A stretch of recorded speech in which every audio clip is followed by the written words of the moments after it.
So eto na nga po mga idol, grabe yung ginawang pagganti ni Luka Doncic dito nga po sa Dallas Mavericks. Stare down na nangyari after tumira ng 3 mga kaibigan, humarap sa mga bench player ng Dallas Mavericks.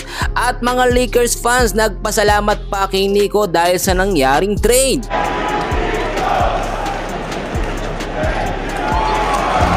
Well, bago natin yan ipagpatuloy mga kaibigan, please huwag niyo po munang kakalimutan na mag-like and subscribe sa ating channel. Maraming salamat po. Well mga kaibigan, napakaganda no, at isa ito sa pinakahinihintay natin na laban nga po ng Dallas Mavericks at ng Los Angeles Lakers. Pagkatapos po yung naging trade kay Luka at dito kay Anthony Davis. So tignan muna natin mga idol yung starting 5 nga po ng Lakers, and so far ito yung starting 5 na pangmalakasan talaga ng Lakers mga kaibigan.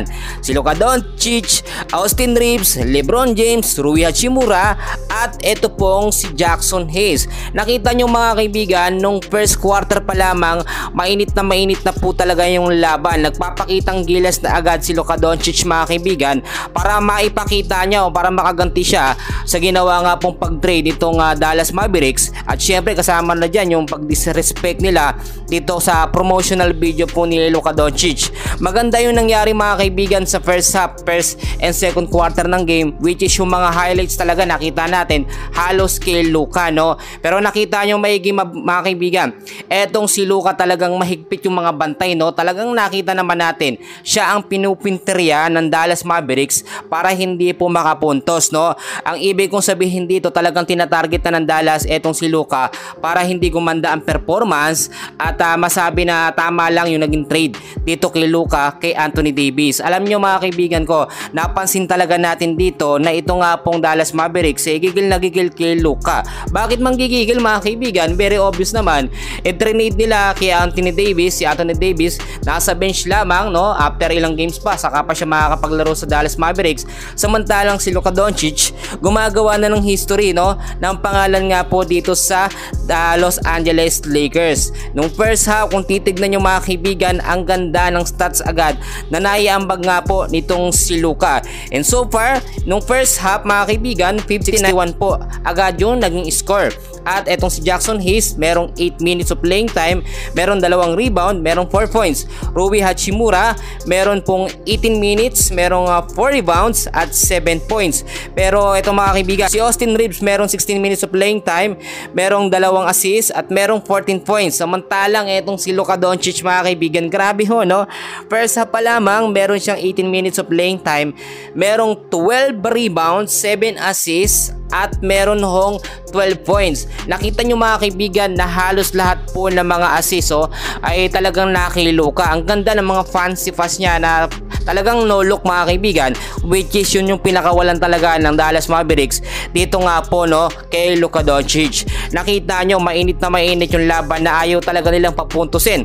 Nakita rin natin si Max Christie, yung appearance niya dito nga po sa Dallas after ng naging trade. Si Max Christie na lang ang ginagamit nila para naman hindi sabihin o isipin ng mga Lakers fans na talagang luging-lugi itong Dallas sa kanilang naging desisyon.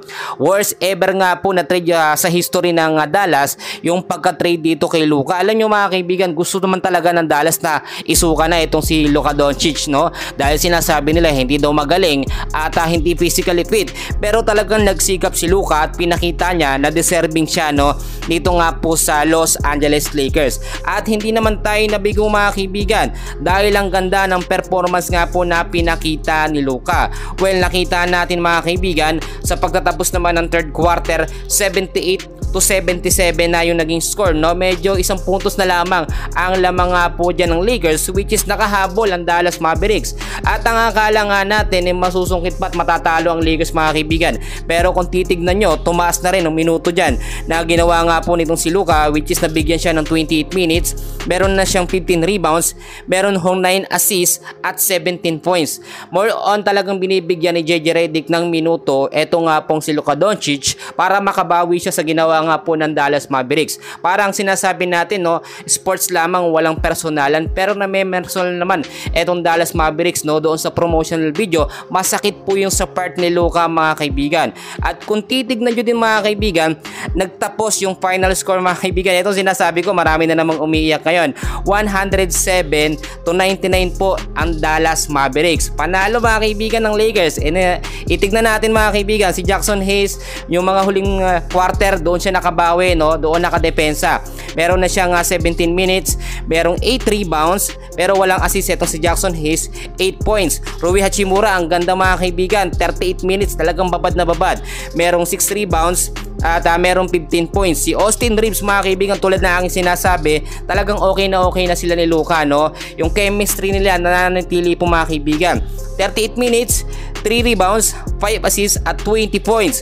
LeBron James, 37 minutes, 12 rebounds, 3 assists at 20 points. At si Luka Doncic naman, mga kaibigan, nabigyan po ng 35 minutes of playing time. Meron pong 15 rebounds, merong 12 assists, grabe, 12 assists, mga kaibigan, at merong 19 points. Para sa akin, mga kaibigan, sapat na yung pinakita ni Luka para patunayan ho na nagkamali nga, no, etong Dallas Mavericks sa pag-trade sa kanya. Kung nagawang i-trade ng Dallas Mavericks ang kanilang superstar na si Luka Doncic, how much more yung ibang mga player nila, no? Kung sinasabi na business talaga, no, etong naging trade na ito, nagkamali sila ngayon dahil ayaw talaga nilang gusto nilang nakawan si Luka, no, dahil nga doon sa max contract. Ang sinasabi ko, mga kaibigan, talagang napakaganda ng performance na pinakita ni Luka at pinamukha niya kay Nico na talagang iiwan niya, no, yung mga ganyang bagay, yung mga ganyang kupunan kung hindi naman siya papahalagahan ng mabuti. Alam niyo, mga kaibigan, sa mga hindi nakakalam, si Luka ang bumuhat nga po sa Dallas Mavericks at nagkapagdala, no, sa playoffs dito sa Dallas. Kung titignan nyo, hindi nila na-appreciate yun. Talagang parang baliwala lang sa kanila yung mga naiambag nga po nitong si Luka. And ngayon, ang sinasabi natin dito, hinahayaan, gusto pa nilang bawian. And so far, mga kaibigan, napakaganda na naging laban. I-update ko kayo sa mga susunod na kaganapan. Congrats po sa Los Angeles Lakers at sa makasaysayang laban ng Los Angeles Lakers at ng Dallas Mavericks. Maraming salamat po.